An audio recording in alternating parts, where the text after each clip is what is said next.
Hi friends.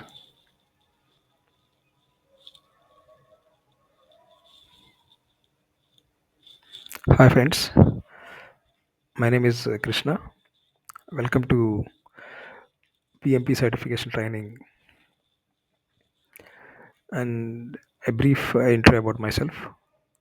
So I have been working in software industry for the last 20 years. I'm working as a program manager. I worked as a project manager in large scale projects, and I worked in major SAP implementations and telecom implementations and FMCG projects, etc.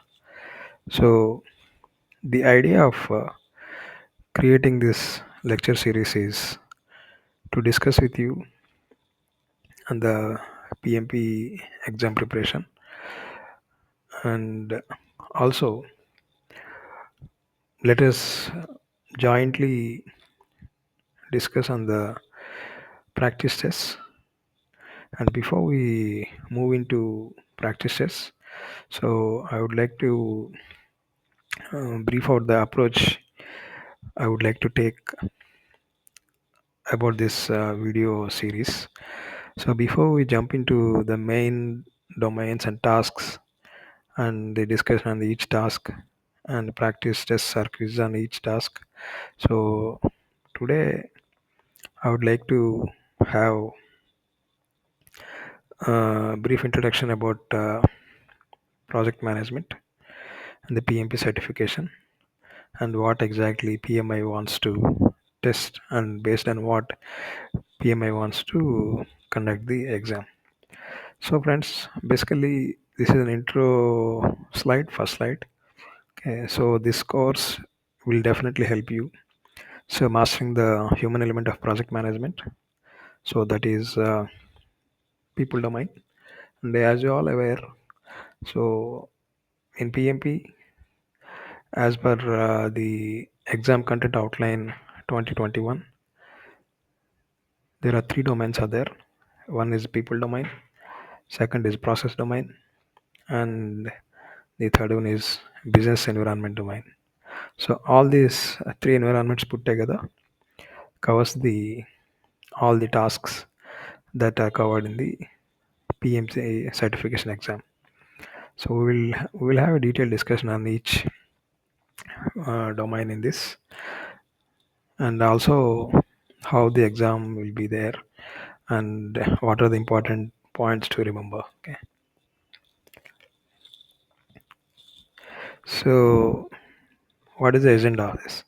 So the agenda of the session is that PMP exam structure and people domain introduction, and various leadership styles and team management, and what are the 14 tasks of people domain, and small intro of team development and conflict resolution, and practice questions, just one or two practice questions, and real world scenarios.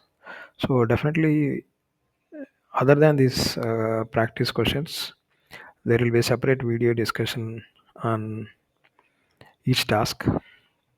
So yeah, in that we will definitely discuss in detail about all the exam time questions like multiple questions, single response, multiple questions, multiple responses, hotspot questions, drag and drop, etc.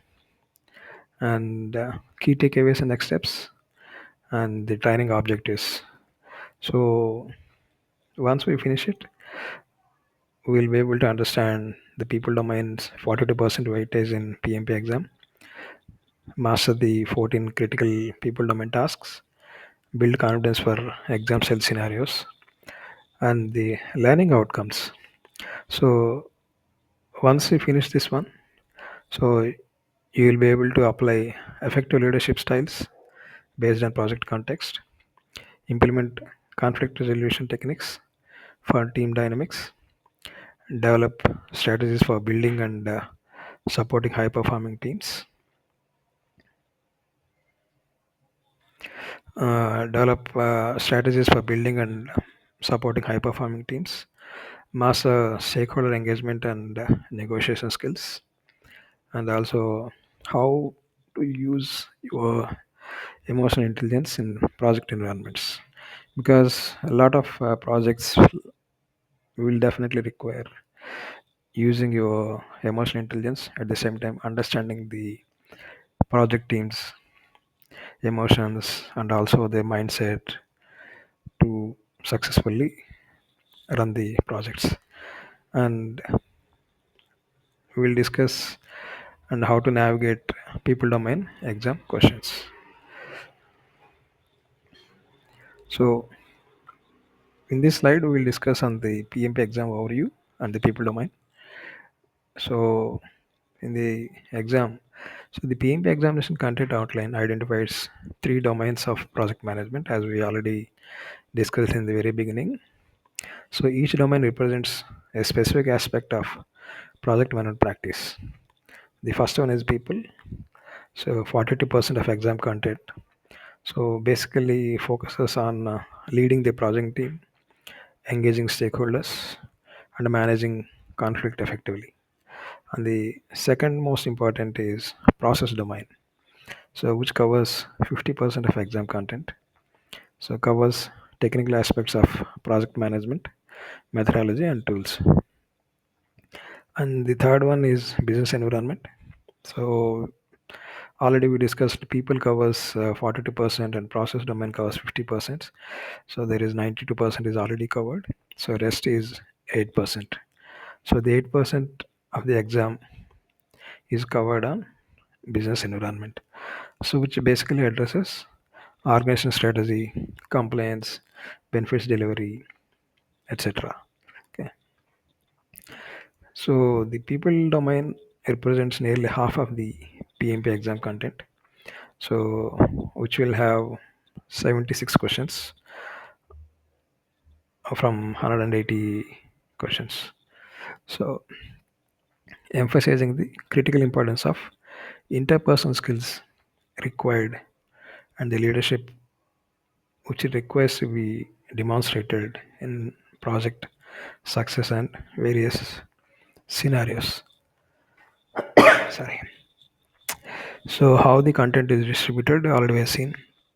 So the people domain focus basically on 14 distinct tasks across team leadership, interpersonal and soft skill assessment, agile and hybrid team leadership focus, and essentially stakeholder engagement strategies.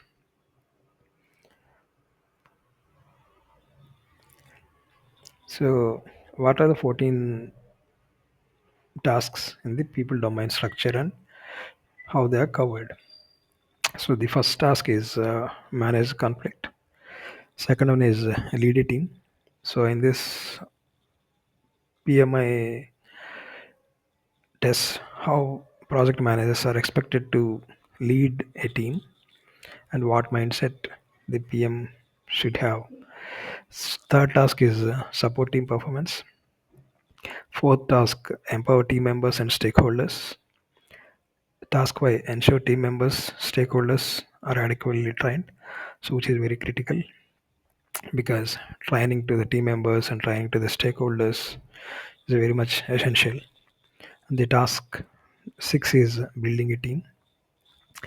Task 7 is address and remove impediments, obstacles, blockers, which may arise during the course of the project.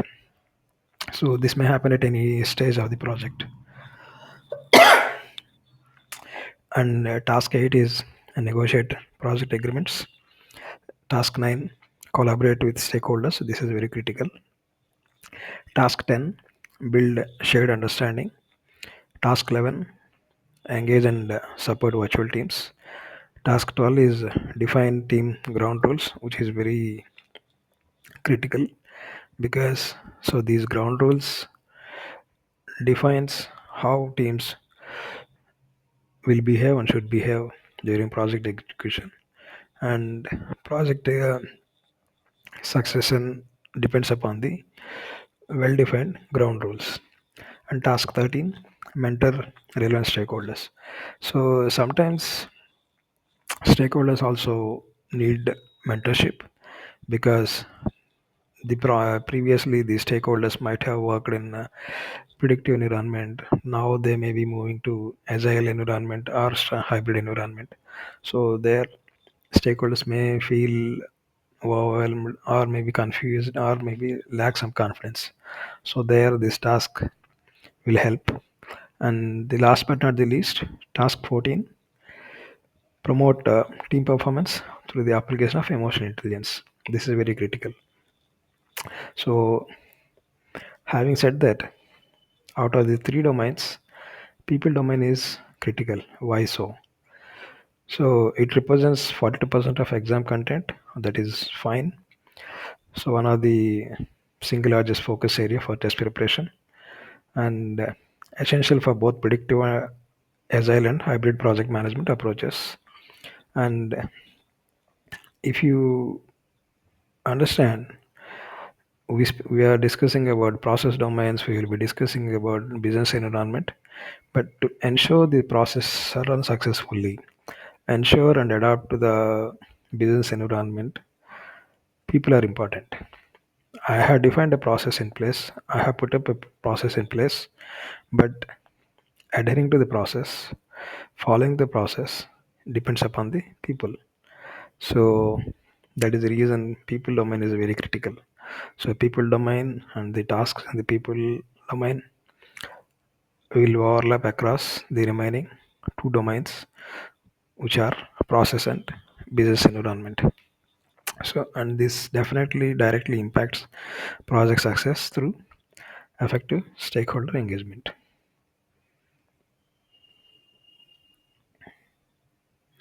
So, let a small brief discussion about what are the various leadership styles and team management fundamentals.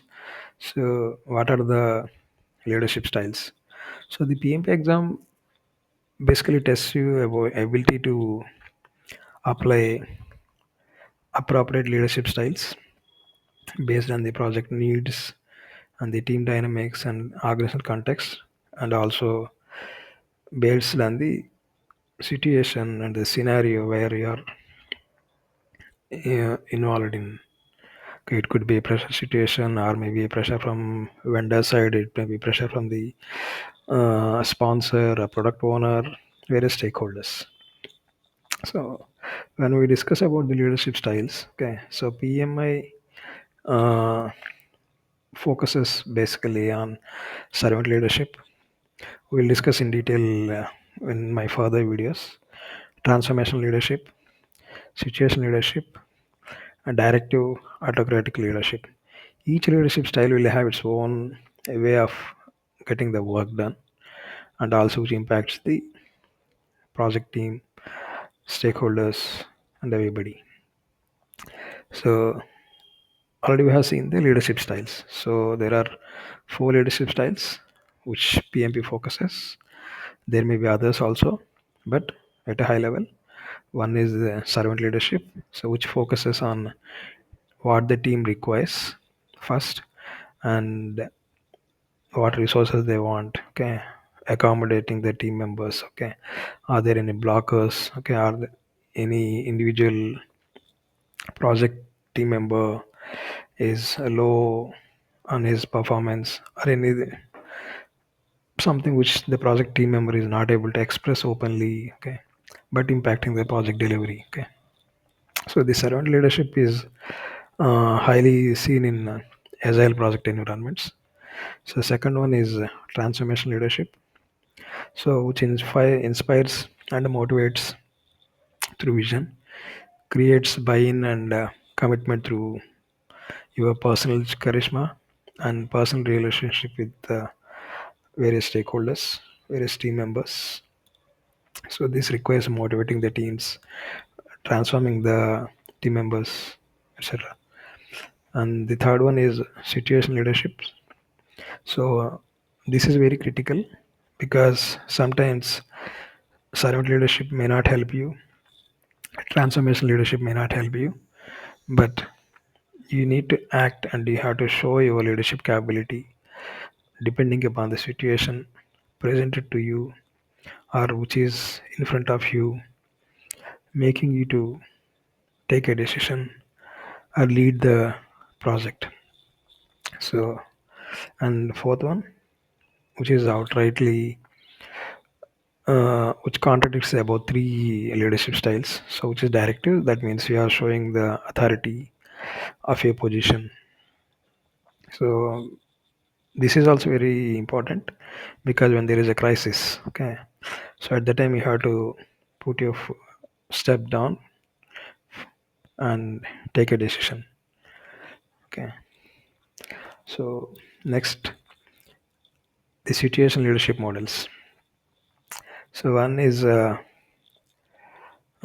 directing, so which is impacting the stakeholders, highly directive and low supportive, so which may affect the outcome of the project also. Second most important and highly recommended is coaching. Okay, highly directive and highly supportive. So it directs the team at the same time.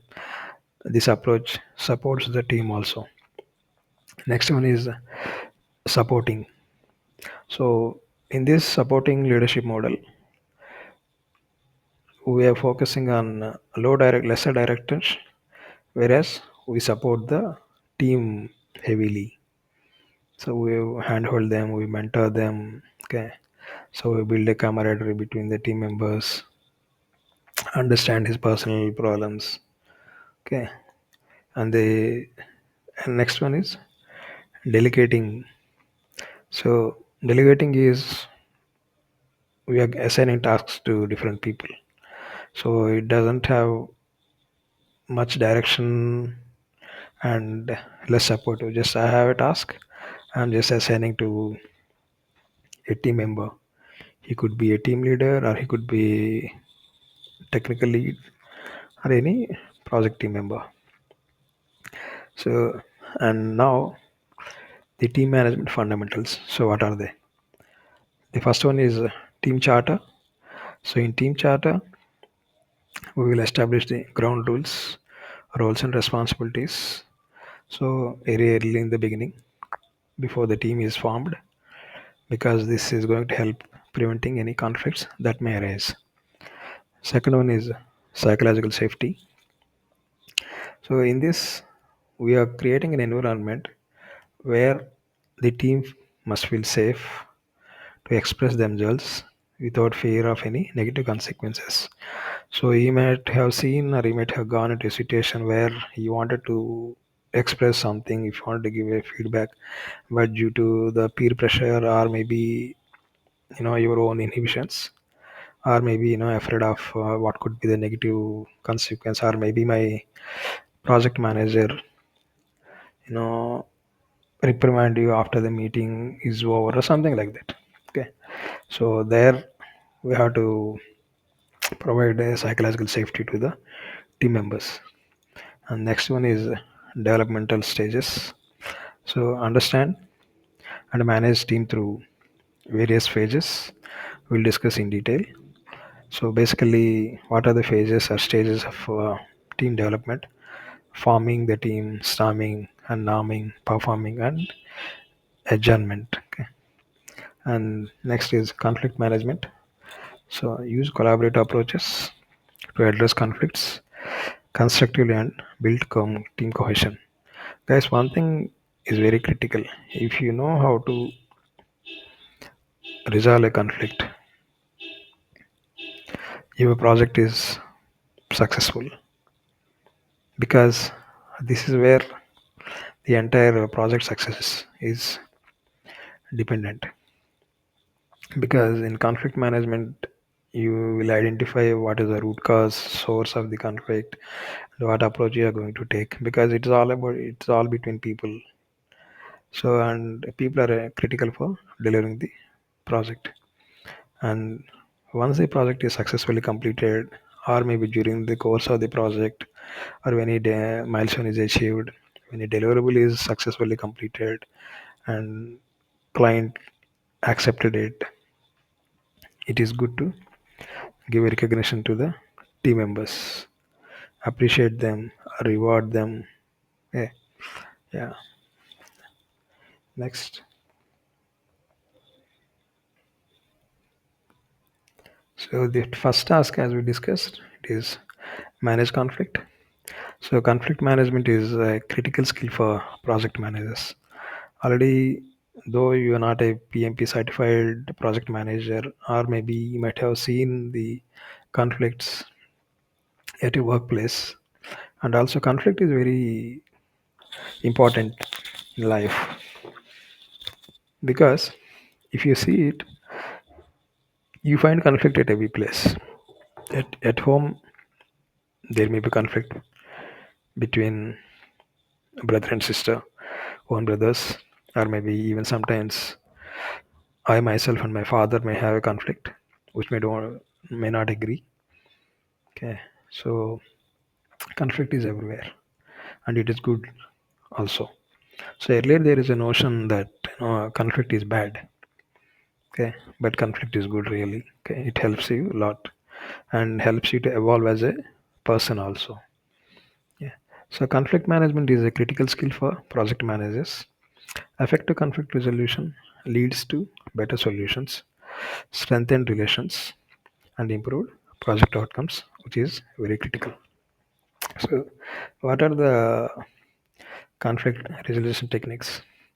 So, collaboration, so win win. So, it works through issues to find a mutually satisfactory solution that fully satisfies concerns of both the parties. Best when long term relationship matter. Not only long term relationships, everywhere it is always good to collaborate with people and come to a win win situation. Second one is compromising. It is a give and take approach, what we say, or sometimes you have to win some situations, and sometimes you have to allow the other person to win and you have to lose. So, finding a middle ground where each party gives something of a value, so which is helpful for you. Sometimes you give some value to the other person. So, useful when equal power exists or when time constraints require quick resolution. So, when we discuss on this next course, we'll come to have more detailed discussion about this compromising, which you might have come across compromising situations mostly. So, and the third one is forcing or directing. So, using your power position to resolve a conflict. So, that means it comes from a sponsor or maybe a project manager. So, you are going to use your position and maybe necessary in emergencies or when unpopular decision must be made, because sometimes maybe you want to impose a decision so which is going to help the project outcome. So there this forcing and directing will help. So what are the five levels of conflict? So level one is problem to solve, so which focus on issues not personalities. And second level is disagreement, so personal protection becomes important in this level 2. And the level 3 is context. So what is going to happen here, uh, ignoring the outcome of the project, so it depends more personal, winning becomes more important than the resolution. So here the ego may come in uh, play here. And level 4 is crusade. Resolving conflict seems impossible, the situation has been gone out of our control, so no one is ready to budge, and creating chaos across. And level 5, world war. So we are going to dissect each other and sabotage project outcomes. Okay, so what are the common sources of project conflict? So scarce resources, sorry, and competing priorities. Second is schedule pressures and deadline conflicts, which we'll discuss in detail. And technical opinions and approach differences. So one team member wants to take a different approach, but you wanted to have a different approach. So there may arise a conflict, which may come out of a personal interest or personal ego also, and maybe rigid administrative procedures and reporting, and clashes with our own personality and working style differences, because each team member, each project member, or each stakeholder have their own style of working in delivering the outcome. So what PMI recommends is, and for exam purposes, collaborative approaches are generally preferred when time permits, as they lead to more sustainable solutions and maintain team relationships. So most of the exam questions mm, are PMI looks at this mindset basically, collaborative approach while resolving a conflict. Okay. So the next task is leading a team. So this is very important. So leading a team effectively is critical for project success. Project managers must create a clear vision and make the team understand what is the vision, motivate the team, and adapt the leadership styles to the project context and the team needs. So while leading a team, so what are the important things we must look at? And so one is set clear vision and direction. So which means establishing and communicating a project vision that aligns with the organizational goals and inspires team commitment. If the team members are not aware of the vision of the project and the organization goal which is going to align with the project outcome, that is very important. If the team doesn't aware, is not aware, if they don't know, so there will be a lot of issues. It impacts everything. So next one is support diversity and inclusion. So as a while building a team, leading a team, you have to value diverse perspectives, because there are 10 people are there or 5 people are there, each person will have its own perspective, his outlook, or how to approach a task. So create an inclusive environment, and leverage different strengths and backgrounds for better outcomes. Sometimes I am good at something, my colleague may be good at something else where I may be bit weak. So understanding it, and including both the good and strong and weak points of these two resources, and enabling for the project success is very critical. And most importantly, practice servant leadership. So the servant leadership means putting the team first, okay, removing the impediments, helping the team to success, and focus on the growth, and also taking care of the team members and stakeholders. So what are the leadership styles? Already we discussed in the previous slide. So one is servant leadership, transformational, directive, and situational. So the creating a team vision and everything we'll discuss in a later part. Okay. So and coming to the PMP exam, questions about leading teams often focus on how project manager adopt their leadership style to the situation rather than applying a one size fits all approach. Friends, if you understand this point, in, that means adapting the leadership style to the situation rather than applying a one size fits all approach is very critical to answer the questions in the exam. Okay.